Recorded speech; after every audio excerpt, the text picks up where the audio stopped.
Hello, and welcome to the Exponential Growth Podcast, powered by Angeles Investors. I'm your host, David Olivencia, co-founder of Angeles Investors, and a passionate advocate for leveraging innovation and technology to drive success. In this podcast, we'll dive into the strategies that top leaders, investors, and entrepreneurs are using to navigate and thrive in this era of accelerating technological change. Whether you're looking to lead more effectively, make smarter investments, or understand how to harness disruptive technologies for exponential growth, this podcast is for you. Each episode will feature conversations with visionary thinkers, industry pioneers, and innovative leaders who are redefining what's possible in today's rapidly evolving world. So if you're ready to start and stay ahead of this curve, let's get started. This is Exponential Growth.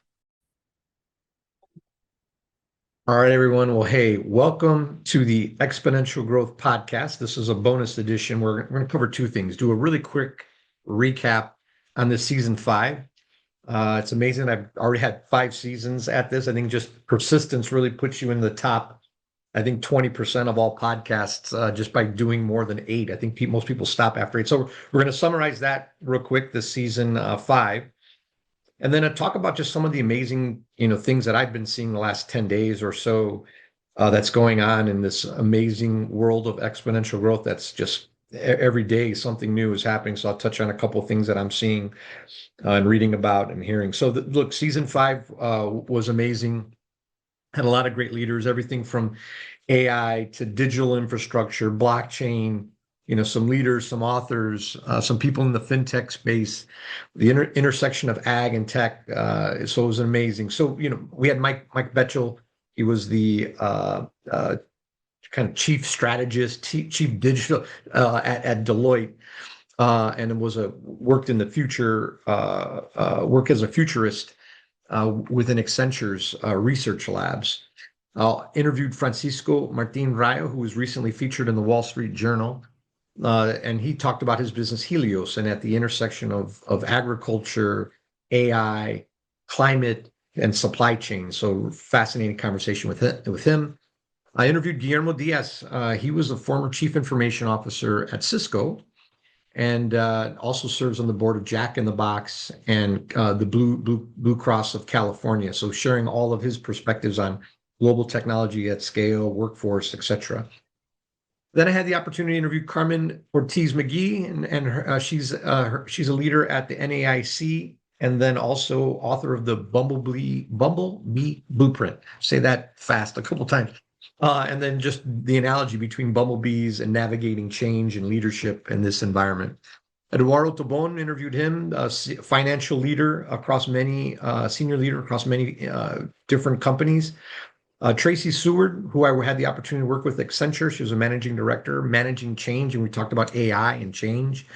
Max Rivera, who has a leadership role now at Microsoft with AI, getting his perspectives on AI, the industry, and what's happening there. Karen Levert, she's a general partner like myself in a venture fund, and she's also has an agriculture focus, and we chatted with her and her background. And then Marcelo DeSantis, when I think about AI and everything that's going out there, he is one of the top leaders that I go to. So always great to chat with Marcelo. And then Anya Rodriguez, who chatted about her startup, Journey Track, and looking at journeys of digital journeys, right? We all kind of interacting in a digital space, and her business, Journey Track. So that was kind of the summary of season 5. It was great, and thank you all for listening. And then if we look at now just what I've seen over the last 10 days or so of what's going on, it was fascinating. I wrote about this in my newsletter. I was in San Francisco about a week ago. Time flies. And for an Angeles Summit that we had, looking at startups and whatnot and speaking with investors. But also then going on this week was Google I/O, and this is kind of Google's big conference. and their keynote, and you're starting to see Gemini, starting to get their AI kind of language models and platforms really grow and start to take some share. But they're also not thinking about, they're executing on how they're integrating Gemini AI with YouTube, with the glasses, with all their different Google Docs and all that kind of stuff. You're seeing this big integration, and Google's just such a big monster company, right? Keep an eye on them. They will likely, and there's some predicting that there's a lot of things happening in the AI space, but Google's going to likely come out the winner. We'll see. But keep an eye on Google. And then another news was Anthropic. So they are the amount, and I wrote a newsletter article on this. Their growth is insane, right? They're on track for almost 11 billion in Q2, which is they were doing like 4 billion in revenue in Q1. So they're growing from quarter to quarter more than most of the companies in the size of Fortune 500 companies, right? Basically growing almost, no, that's like about 6 billion or so in one quarter, which is just fascinating and amazing growth.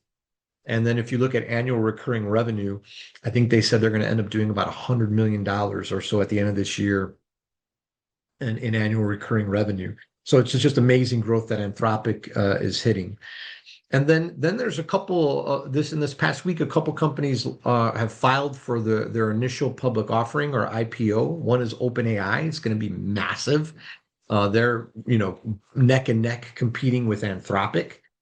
And then the one that I'm looking forward to is SpaceX or SpaceXI, right? They're gonna file for their IPO, and I think in both of these cases, the one thing that I'm going to be interested. I think these are going to be huge IPOs. I think SpaceX is going to be larger because if you look at the opportunity in space, it's somewhat infinite in terms of growth and growth potential, which is how companies are evaluated, the addressable market that they're going after. So SpaceX has a great foothold there. I think the other thing to also look at is like who are the suppliers and the ecosystem around SpaceX and OpenAI that when these IPO, I believe they're going to do very, very, very well. I think they're going to do more than what they're even projecting. Who else also is going to benefit from these amazing IPOs? So keep an eye on that. There's continued to be more updates and models, and every time you turn around, every week it seems like another company is putting out the next generation model. So you'll see that. These chip. The other thing that you're seeing is there's not enough chips. You can't make them fast enough, right? NVIDIA announced earnings this week, record earnings, record revenue. And you almost can't produce these chips fast enough. This is why Elon Musk created his own factory for chips.